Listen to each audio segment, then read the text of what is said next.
Iniciação Antiga e Moderna, Parte 1. O Tabernáculo no Deserto. Capítulo 4.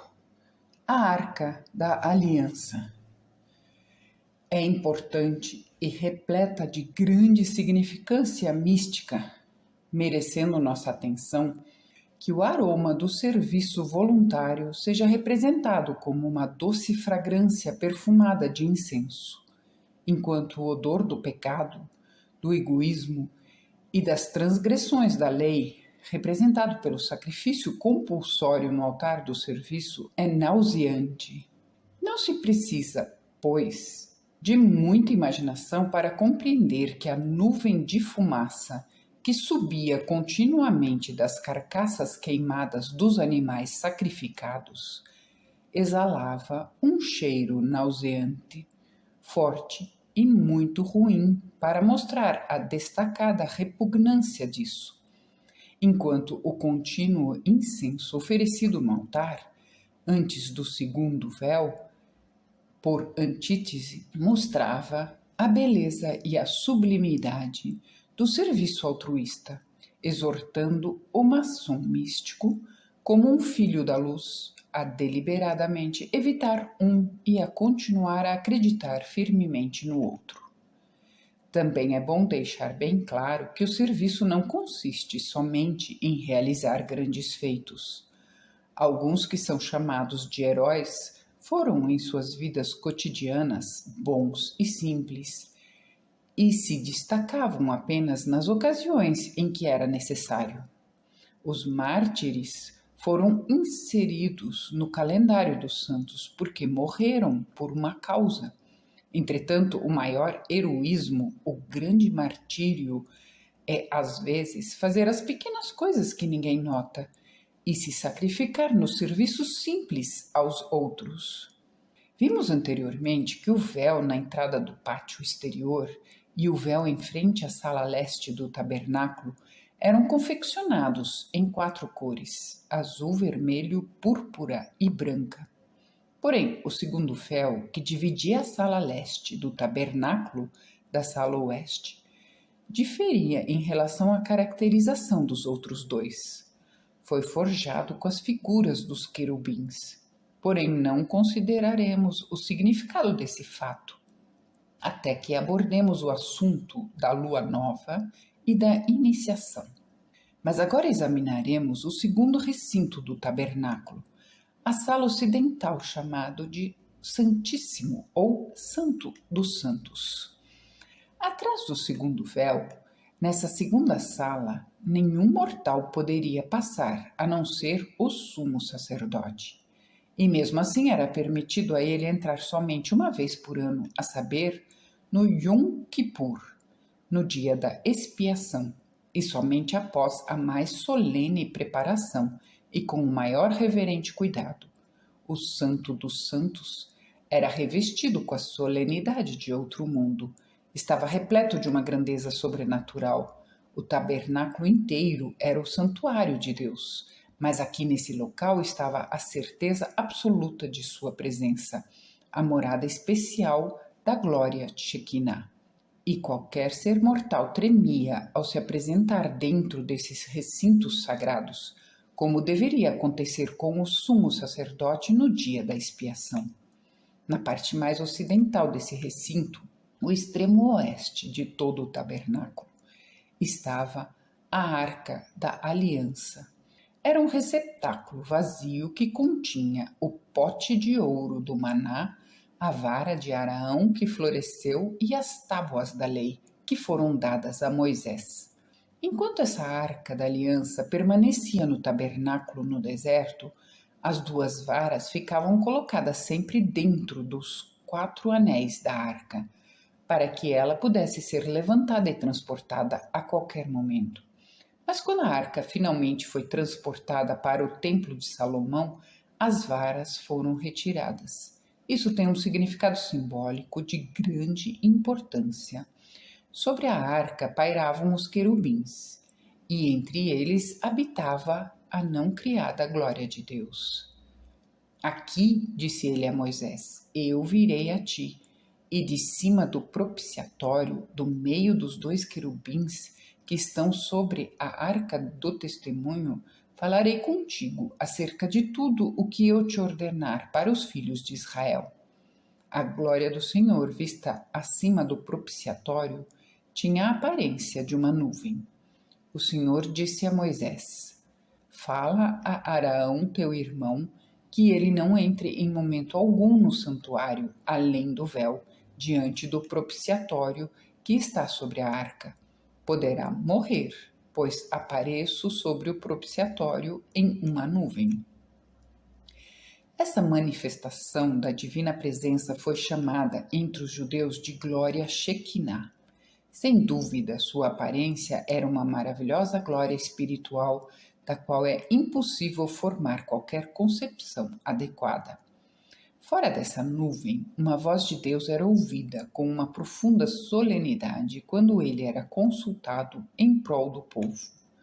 Quando o aspirante tinha se qualificado para entrar nesse local, atrás do segundo véu, ele encontrava tudo escuro aos olhos físicos. E era preciso que ele tivesse outra luz interior.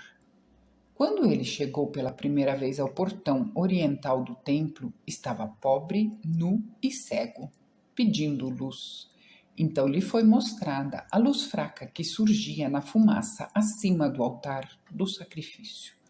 E lhe disseram que ele deveria desenvolver, para avançar dentro de si mesmo, essa chama, resultado do remorso pelas transgressões à lei. Mais tarde ele recebeu a luz mais brilhante na sala leste do tabernáculo, que procedia do candelabro de 7 braços. Em outras palavras, ele recebeu a luz do conhecimento e da razão para que por ela pudesse avançar, ainda mais no caminho. Contudo, era necessário que ele desenvolvesse dentro de si e ao seu redor pelo serviço outra luz, o traje de bodas dourado, que também é a luz do Cristo, do corpo-alma. Por meio de vidas dedicadas ao serviço, essa gloriosa essência da alma penetrava gradualmente em toda a sua aura até ficar envolta por uma luz dourada.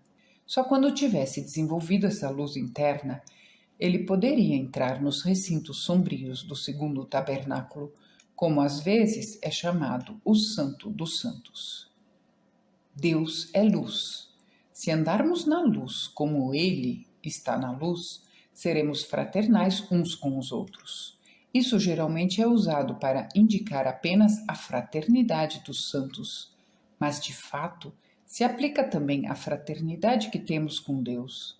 Quando o discípulo entra no segundo tabernáculo, a luz dentro de si vibra com a luz da glória Shekinah entre os querubins, e ele realiza a fraternidade com o fogo do Pai. Assim como os querubins e o fogo do Pai que pairavam sobre a arca representam as hierarquias divinas que guiavam a humanidade durante a sua peregrinação pelo deserto, assim também a arca que era encontrada ali representava o ser humano em seu desenvolvimento mais elevado. Havia, como já foi dito, 3 coisas dentro da arca: o pote de ouro do maná, o bastão que floriu e as tábuas da lei. Quando o aspirante estava no portão oriental como filho do pecado, a lei estava fora dele, como orientador para trazê-lo a Cristo. Exigia com severidade implacável um olho por olho e dente por dente. Cada transgressão trazia uma recompensa justa, e o ser humano estava circunscrito por todos os lados por leis que o ordenavam a fazer certas coisas e a não fazer outras. Contudo, quando, por meio de sacrifício e serviço, ele finalmente chegou ao estágio de evolução representada pela arca na sala ocidental do tabernáculo, as tábuas da lei estavam dentro dele. Então ele se emancipou de toda a interferência externa em suas ações. Não que ele infringisse alguma lei, mas porque ele trabalhava com elas.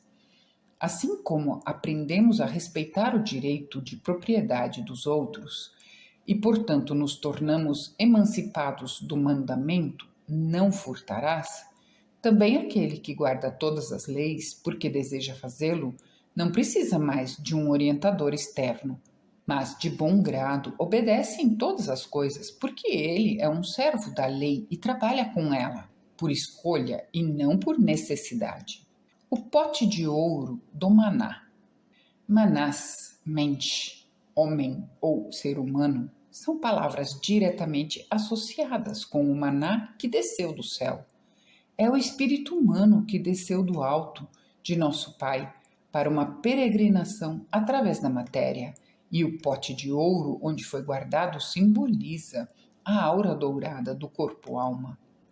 Apesar da narrativa na Bíblia não estar estritamente de acordo com os acontecimentos, ela nos fornece os principais fatos do maná místico que caiu do céu. Quando queremos aprender qual é a natureza desse chamado pão, devemos retornar ao 6º capítulo do Evangelho segundo São João, que relata como Cristo alimentou as multidões com pães e peixes, simbolizando a doutrina mística dos 2000 anos que ele estava iniciando, pois durante essa época o Sol, por precessão dos equinócios, estava transitando pelo signo de Peixes. E as pessoas foram ensinadas a se abster pelo menos um dia durante a semana, sexta-feira, e em certa época do ano, das panelas de carne que pertenciam ao Egito ou à antiga Atlântida. Foram dadas a água pisciana na porta do templo e a hóstia virginiana na mesa da comunhão diante do altar quando adoravam a Virgem Imaculada, representando o signo celestial de Virgem, que está em oposição ao signo de Peixes, e que entraram em comunhão com o Sol gerado por ela. Cristo também explicou, naquela época, em uma linguagem mística, mas inconfundível, que o pão vivo, ou maná, era nomeadamente o ego. Essa explicação é encontrada nos versículos 33 e 35, onde lemos: porque o pão de Deus é aquele que desce do céu e dá vida ao mundo. Eu sou o pão da vida. Esse, então, é o símbolo do pote de ouro do maná, que se encontrava na arca. Esse maná é o ego, ou o espírito humano, que dá vida aos organismos que nós observamos no mundo físico. Encontra-se escondido dentro da arca de cada ser humano, e o pote de ouro, ou corpo-alma, ou a veste nupcial, também se encontra latente dentro de cada um. Ele se torna mais consistente, brilhante e resplandecente pela alquimia espiritual quando o serviço é transmutado em crescimento anímico. É a casa não construída por mãos, eterna nos céus, com a qual São Paulo desejava estar vestido, como disse na Epístola aos Coríntios.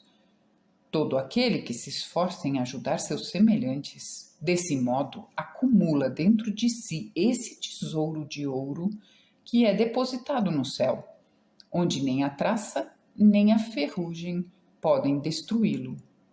A vara de Araão.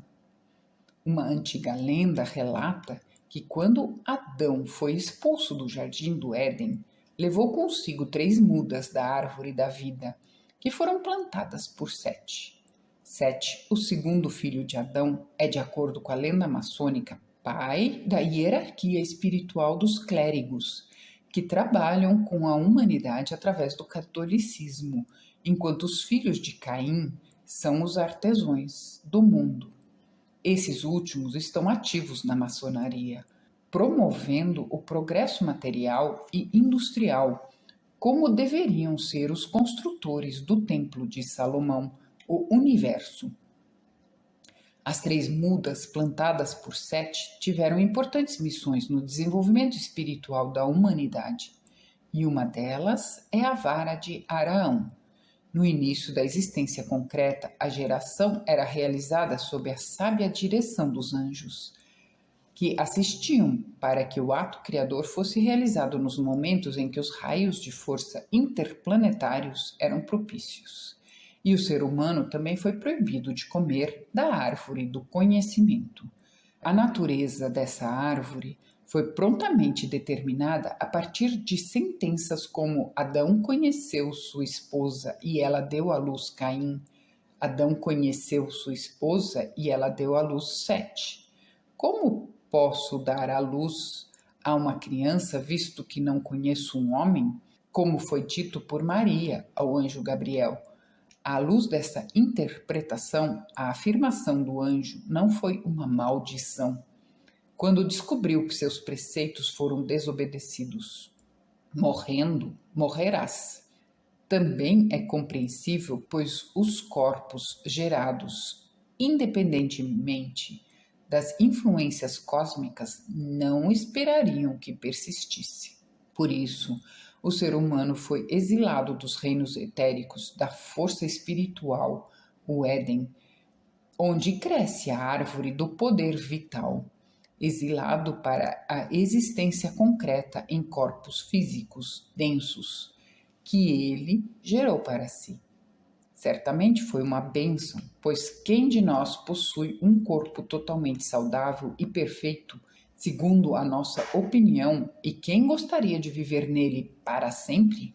Por isso a morte é uma dádiva e uma bênção, na medida em que nos permite retornar aos reinos espirituais periodicamente, e assim construirmos melhores veículos para cada retorno à vida terrena, como disse Oliver Wendell Holmes.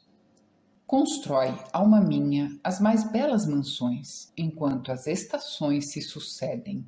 Deixa teu humilde passado, que cada novo templo, mais nobre que o anterior, te separe do céu com um domo mais amplo, até que por fim possas ficar livre, abandonando tua pequena concha no revolto mar da vida. No decorrer do tempo, quando aprendemos a evitar o orgulho da vida e a luxúria da carne, o ato gerador deixará de minar nossa vitalidade. Então a energia vital será usada para a regeneração e os poderes espirituais, simbolizados pela vara de Arão, serão desenvolvidos. A varinha do mágico, a lança sagrada de Parsifal, o rei do Graal e a vara de Araão que floresceu são símbolos ou emblemas dessa força criadora divina, que faz maravilhas, as quais chamamos de milagres. Contudo, que fique bem claro que ninguém que chegue a tal ponto na evolução, simbolizado pela Arca da Aliança na sala oeste do tabernáculo, jamais usará esse poder para fins egoístas. Quando Parsifal, nome dado ao herói do mito da alma, tendo testemunhado a tentação de Kundry e provado estar emancipado do maior de todos os pecados, os da luxúria e a falta de castidade, ele recuperou a lança sagrada roubada pelo mago negro Klingsor, do rei do Graal, caído e impuro Amfortas. Então viajou por muitos anos pelo mundo procurando novamente o castelo do Graal e disse: muitas vezes eu fui atormentado por inimigos e tentado a usar a lança em defesa própria, mas sabia que a lança sagrada nunca deveria ser usada para ferir, e tão somente para curar.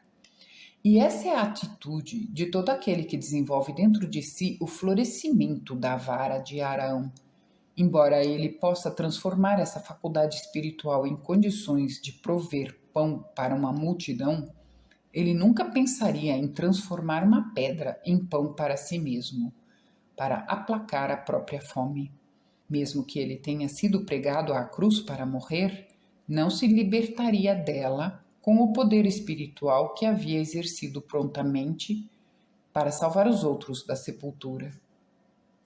Apesar de ter sido insultado todos os dias de sua vida como impostor e charlatão, nunca utilizaria indevidamente seu poder espiritual para revelar qualquer sinal pelo qual o mundo pudesse conhecer, sem sombra de dúvida, que ele era regenerado ou nascido do céu.